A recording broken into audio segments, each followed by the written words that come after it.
नमस्कार, ATN live में आपका स्वागत है। मैं कैलाश कश्यप एक बार फिर आपके सामने हाजिर हूँ और आज हम आपको वो चीज़ बताना चाहते हैं जिससे आज पूरा देश, हालांकि हम देश को नहीं पूरा विश्व उससे ग्रसित है। जी हाँ, हम बात कर रहे हैं कोरोना महामारी को लेकर के। कोरोना महामारी का अब तक कोई इलाज संभव नहीं है और उसी को लेकर के जिस तरह से इस बीमारी ने पूरे वर्ल्ड में कोहराम सा मचाया हुआ है, तो इसका उपाय सिर्फ एक ही निकला है अभी तक। हालांकि रिसर्च चल रहा है, लेकिन वो जब तक सामने आएगा तब तक हमें लगता है कि बहुत कुछ हम लोग शायद खो चुके होंगे। लेकिन अभी अगर हमें अपने आप को, अपने परिवार को अगर बचाना है तो उसके लिए कुछ एहतियात है जिसे हमें हर व्यक्ति को अपनाना होगा।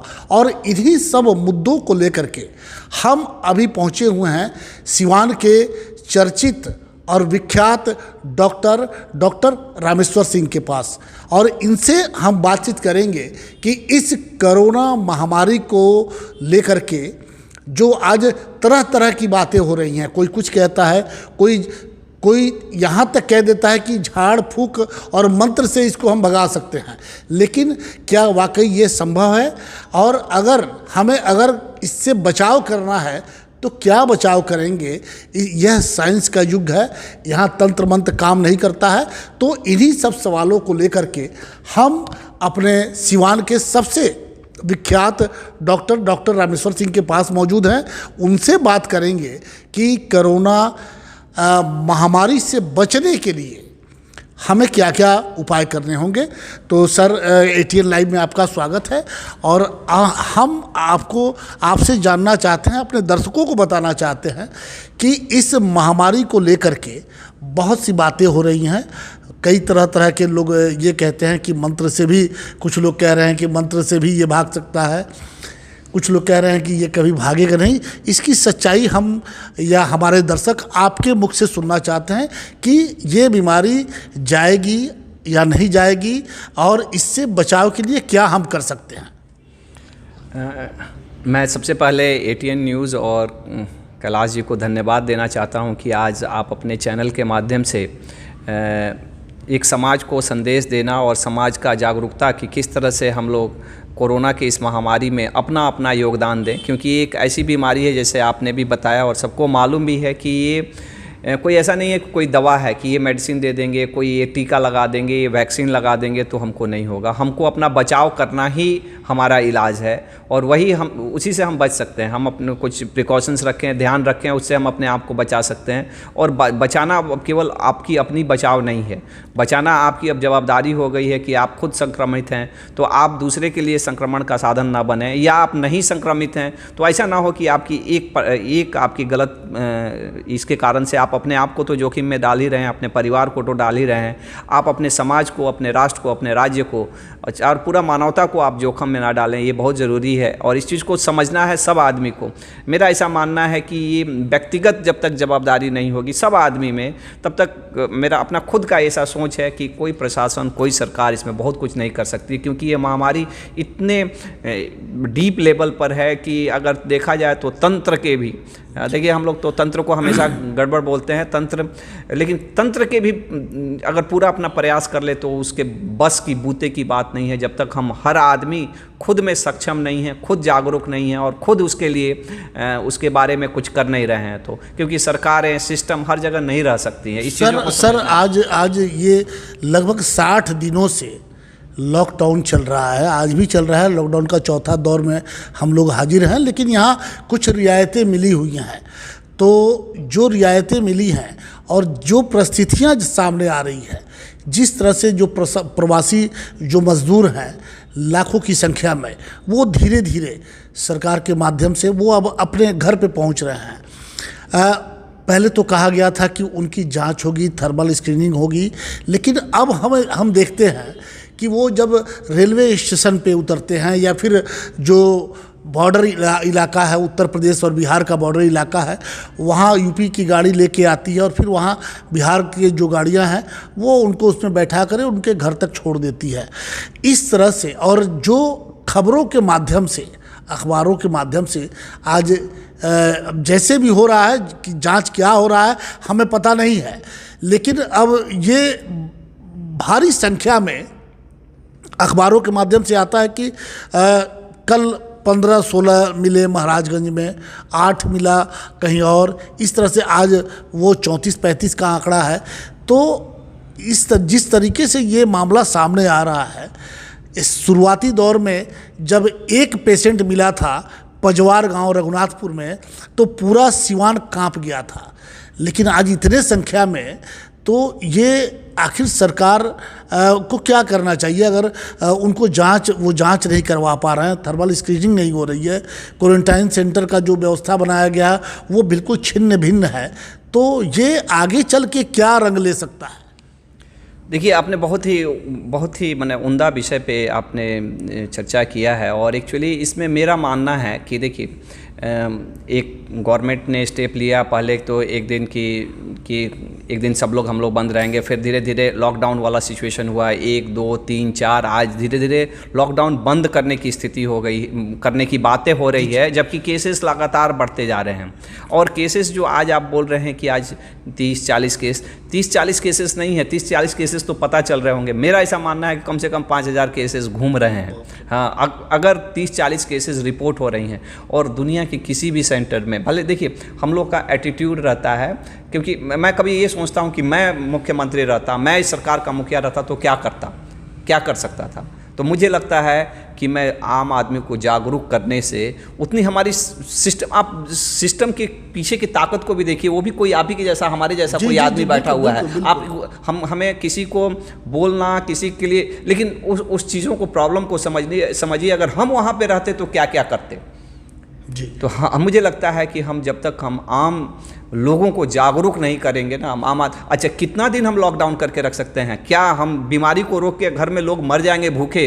वो क्या सही है? इकोनॉमी का चक्का नहीं चलेगा ना, तो बीमारी से तो लोग बाद में मरेंगे, भूख से पहले मर जाएंगे। देखिए, आप ये चीज़ मैं भी बता रहा हूँ, मैं देखिए नीचे के लेवल पे, क्योंकि हम लोग कोई पॉलिटिकल आदमी नहीं है, लेकिन समाज से जुड़े हुए हैं लोग, आते हैं तो मुझे समझ में आता है कि समाज का क्या परिवेश है। और मैं इस बात को मानता हूँ कि मैं सिवान का एक धनाढ्य आदमी हूँ। मैं 100 आदमी चाहे 200 आदमी की कैटेगरी में आता होऊंगा, और मेरे जैसे आदमी को, जबकि मेरा धंधा चल रहा है, हमारे यहाँ मरीज आ रहे हैं, कुछ हम लोग पैसा ले रहे हैं, कुछ चल रहा है, अगर हमारा फाइनेंशियल अगर स्थिति अगर गड़बड़ा रहा हो, हाँ डगमगा रहा हो, हमको ये सोचने के लिए मजबूर हो जा रहे हैं कि हमारा कल के दिन क्या होगा यार, परसों के दिन क्या होगा, जबकि हमारे पॉकेट में पैसा है। मुझे मालूम है कि मुझे कुछ नहीं, लेकिन फिर भी क्योंकि एक रफ्तार होती है। ये उस परिस्थिति में जब आपकी स्थिति जो टॉप 10 में, आप स्वयं कह रहे हैं कि मैं सिवान के टॉप 10 में हूँ, लेकिन उस परिस्थिति में जो डेली कमाने वाले लोग हैं, जो डेली खाने वाले लोग हैं, आज नहीं कमाएंगे तो आज हो सकता है उनका परिवार भूखा रह जाए। मैं बात कर रहा हूँ, जब आप मेरी स्थिति जब ये है, तो एक आम आदमी की स्थिति को मैं इमेजिन कर सकता हूँ, मैं देख नहीं सकता हूँ, मैं उसके घर में जाके, और चाहे मैं, लेकिन मैं एक सोच सकता हूँ ना, जब मैं अपने गजन से ही, अपने कष्ट से ही, मैंने बांझ का जाने परसौती के पीड़ा बोलते हैं ना, जब हमारे जैसे आदमी को ये दिक्कत हो सकती है, तो वो आदमी जो आज कमाता है और कल खाता है, उसकी क्या स्थिति होगी? जब उसके यहाँ 2 महीने से कुछ आया नहीं है, तो मैं इसके आर्थिक और इसके आर्थिक के साथ साथ इसके सामाजिक पर, कोई आदमी भूखा रहेगा वो क्या करेगा? सरकार की सिस्टम नहीं है। हमें तो लगता है सर वो कुछ भी कर सकता है। कल के दिन मुझे ये लग रहा है कि कल के दिन क्राइम हो सकता है, कल के दिन क्राइम बढ़ सकता है यहाँ पे बिहार में। तो ये चीज़ें सरकार भी अपने स्तर से कोशिश करे, और कुछ तो इकोनॉमी का चक्का चलाना पड़ेगा, नहीं चलाएंगे तो उसके दूसरे दुष्परिणाम भी आना शुरू हो जाएंगे। सर, एक समस्या हम लोग जो बातचीत कर रहे थे कि सरकार ने जो शुरू में एक फैसला लिया था कि जो लोग बाहर से आएंगे अपने गांव या घर, उनकी हम थर्मल स्क्रीनिंग कराएंगे, अगर वो पॉजिटिव होते हैं या उनमें कोई लक्षण पाए जाते हैं तो उनको क्वारंटाइन सेंटर में, लेकिन क्वारंटाइन सेंटर की जो दुर्दशा है वो भी अब किसी से छिपी नहीं है। हालांकि सरकार ने उस पर ये कर दिया कि मीडिया को प्रतिबंधित कर दिया। अब ये इसके पीछे उनका क्या मकसद है वही जाने, लेकिन उसके बावजूद चूँकि हम लोग डिजिटल मीडिया युग में जी रहे हैं, हर व्यक्ति के पास मोबाइल है और वो वहाँ का फ़ोटो खींच के तुरंत डाल देता है, वो शेयर कर देता है, तो वो वहाँ की सारी परिस्थिति हमको मिलती है। इस परिस्थिति में क्या हम ये मान लें कि सरकार के पास सारे लोगों को जांच करने के लिए, या जो संक्रमित हैं, जो प्रभावित हो सकते हैं, जो बाहर से लोग आए हुए हैं, उनको भी जांच करने के सरकार के पास वो संसाधन नहीं है? देखिए मैं राजनीति से का आदमी नहीं हूँ। मैं एक सर ये हम लोग राजनीति चर्चा के लिए नहीं बैठे हैं, मैं आम आदमी के हिसाब से बोल रहा हूँ, जो बिल्कुल एक निष्पक्ष, ना मैं पक्ष का आदमी हूँ ना विपक्ष का आदमी हूँ। हाँ, मैं लेकिन इस हिसाब से सोच रहा हूँ कि सही चीज़ क्या होगा।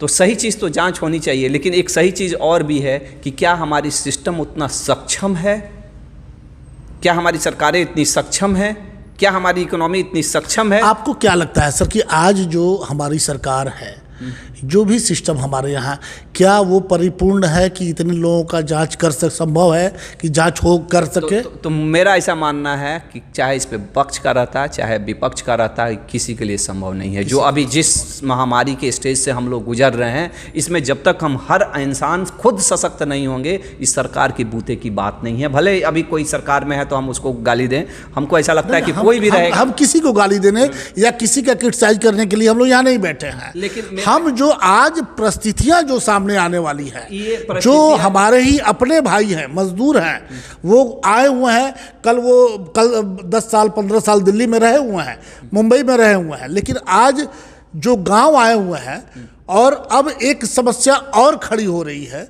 कि गांव के लोग जो पहले से गांव में थे, वो देख रहे हैं कि ये तो व्यक्ति 10 साल यहाँ नहीं था और 10 साल के बाद अब आया हुआ है, तो वो चाहते हैं कि ये गांव में प्रवेश नहीं करे जब तक इसकी जांच ना हो, और जांच हो नहीं रही है क्योंकि सरकार के पास संसाधन नहीं है। इस परिस्थिति में अगर गांव में या कहीं किसी कस्बे में विवाद होता है, हो सकता है कि नहीं हो सकता है? बिल्कुल हो सकता है जी। देखिए, और अगर देखिए ऐसा नहीं है कि बाहर से जो आया है वही केवल, उसको भी समझना है कि हमारी जवाबदारी क्या है। हम घर तो आ गए, लेकिन हमको किस तरह से रहना है, किस तरह से नहीं रहना है, तो इस चीज़ का वो ध्यान दें, और समाज के भी बाकी लोग को ये ध्यान दें कि देखिए ऐसा नहीं है कि एक तरह से समझिए भूंजा बांट रहे हैं हम लोग जी। हम कभी कभी खुद भी बैठ के यहाँ पे देखते हैं, हम लोगों का थर्मल स्क्रीनिंग करते हैं, बोलते हैं कि मास्क लगाइए। आम आदमी गुस्सा करता है, क्या एक खिलवाड़ किए हुए हैं लोग। तो ये चीज़ सोच, इसके लिए कौन सी सरकार क्या कर सकती है, कौन क्या कर सकता है? जब तक हम खुद में इस चीज़ को सक्षम, वो भी जो आदमी आया हुआ है वो भी कहीं से बहुत ही कष्ट से आया हुआ है, उसकी भी एक मनोधारणा समझनी है, और साथ में हमको ये भी समझना है, उस आदमी को भी समझना है कि अगर मुझे कोई दिक्कत है तो मेरे समाज को इससे दिक्कत ना हो। अगर ये बात अगर हम लोग समझ लें तो सरकार के लिमिट संसाधनों में भी, देखिए हम लोग हर चीज़ को क्या होता है ना कि हम कैसे दूसरा आदमी हमारे लिए कर देगा, कैसे दूसरा आदमी हमारे लिए क्या क्या कर सकता है, सरकार क्या कर सकती है, वो गांव वाला क्या कर सकता है, मुखिया क्या, हम क्या कर सकते हैं, हम अपने आप को बचाने के लिए हम क्या कर सकते हैं, हम अपने घर व परिवार को बचाने के लिए क्या कर सकते हैं, हम अपने समाज को बचाने के लिए क्या कर सकते हैं, और हम अपने, अगर ये इतना चीज़ होते ऑफकोर्स हम अपने देश के लिए बचाने के लिए भी कुछ कर रहे हैं। तो ये चीज़ अगर हम लोग अगर डाल सकें तो आपको नहीं लगता है कि सरकार की काम जो पहले से ही प्रेशर में थोड़ा कम होगी, और सरकार को भी हम लोग दबाव तो दें। अब ये बता दीजिए कि जो आम आदमी है, अब हम आम आदमी पे आ जाते हैं कि आम आदमी को इस अब महामारी से बचने के लिए क्या करना चाहिए? हमको ये चीज़ समझना होगा कि ये महामारी एक दिन की चीज़ नहीं है, ये हमारे साथ रहने वाला है, 1-2 दिन का मेहमान नहीं है, और हमको इसी के साथ जीना, रहना, कमाना, खाना सीखना होगा। ऐसा नहीं है कि हम घर में दुबक के रह जाएंगे। सरकार की व्यवस्था है कि सरकार कितना करेगी, सरकार समझिए एक तरह से मुखिया है हमारा, समझे नहीं, हमारे से ज़्यादा संसाधन है, लेकिन उसके पास भी संसाधनों की कमी है, और सरकार की कभी भी औकात नहीं हो सकती है कि आम आदमी का चक्का चला सके। हम खुद अपने आप में सक्षम नहीं होंगे ना, हम सरकार बनाते हैं, सरकार हमें नहीं बनाती है।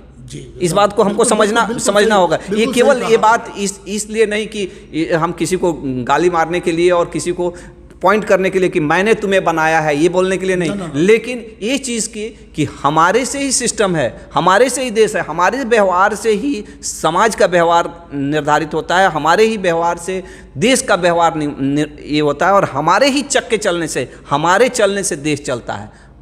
और हम अपने आप में अगर चेंजेस करें, क्योंकि देखिए जी सरकार को आप भी देख रहे हैं, सब लोग अपना देख रहा है, लेकिन मेरा यही है कि हर आदमी अपना अपना थोड़ा थोड़ा करे ना तो बहुत हो जाएगा, बहुत हो जाएगा। हम कैसे सीखें कि हम कैसे रहना है, हम कैसे इस महामारी में अपने धंधा को चलाना सीखें, कैसे, ताकि हम अपना धंधा को भी, इकोनॉमी को, हम सरकार के भरोसे रहेंगे कि मोदी जी 20,000 करोड़ 20 लाख करोड़ दिए हुए हैं और वो हमारे को मिलेगा, हम घर पे बैठे रहेंगे। कुछ भी नहीं होने वाला है जी, किसी को कुछ नहीं मिलेगा। हम अपना पुरुषार्थ नहीं करेंगे ना, हम अपना नहीं देखेंगे, हमारे बाल बच्चे को कोई नहीं देखने वाला है। और ये ध्यान को निकाल के हम अपने आप पे केंद्रित करें कि हम अपने को कैसे बचाएं, हम अपने आप को कैसे सुरक्षित रखें। हमारे गांव में लोग आ रहे हैं, हम सबको नहीं कंट्रोल कर सकते हैं, कुछ लोग बाहर से भी आएंगे, वो सबको देखते हुए हम अपने आप को कैसे सुरक्षित रखें। क्या हम मास्क लगा रहे हैं, क्या हम अपना हाथ साफ कर रहे हैं, क्या हम सैनिटाइजर यूज़ कर रहे हैं, क्या हम जो पब्लिक सेफ्टी को फॉलो कर रहे हैं, क्या अगर इतना, और ये करते हुए हम अपने आप को बचा लिए तो हम अपने परिवार को बचा लिए।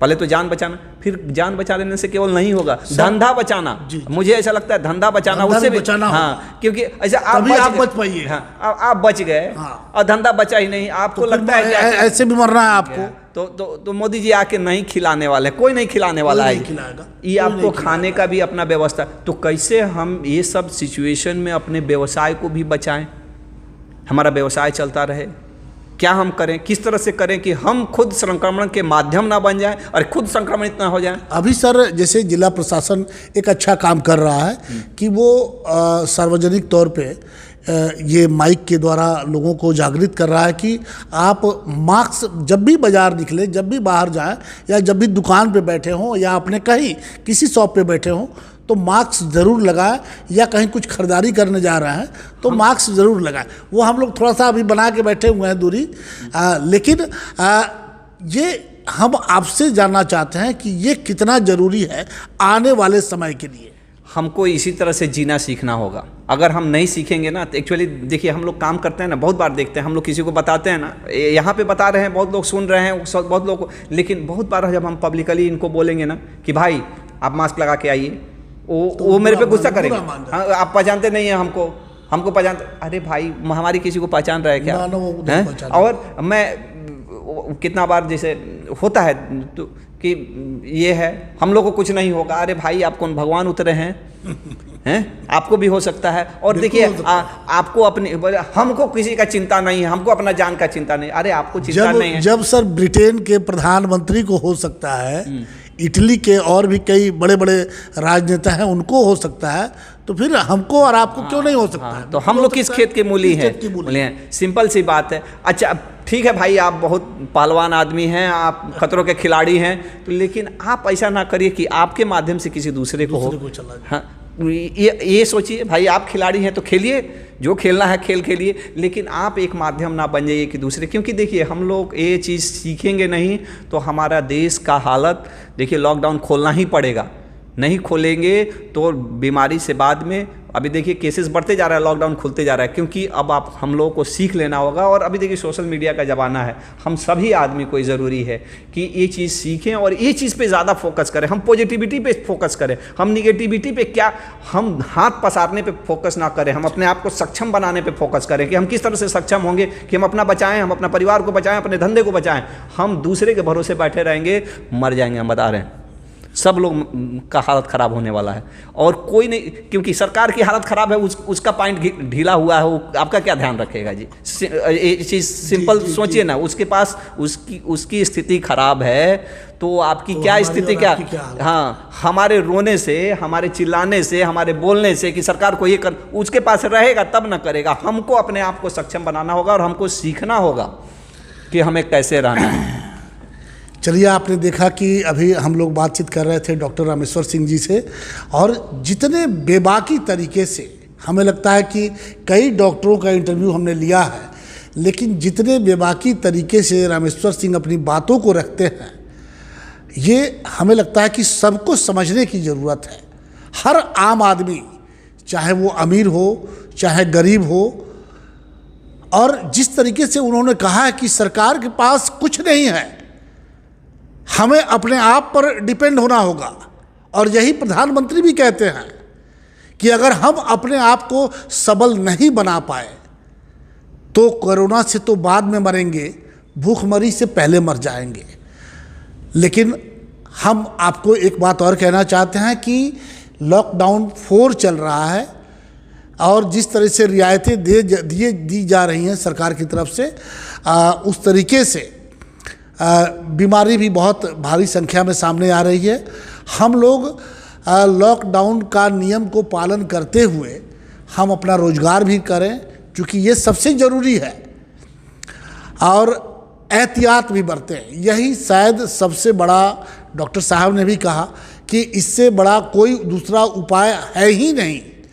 तो हम जब भी मार्केट में जाएं या हम अपने शॉप पे बैठे, मास्क तो पहले लगा के बैठे, क्योंकि संक्रमण का दौर है और इससे बचना ही सबसे बड़ा उपाय है। और अगर हम बचे तो हमारा परिवार भी बचेगा, हमारा समाज भी बचेगा, हमारा देश भी बचेगा, और फिर ये कोरोना महामारी को हम भगा पाएंगे।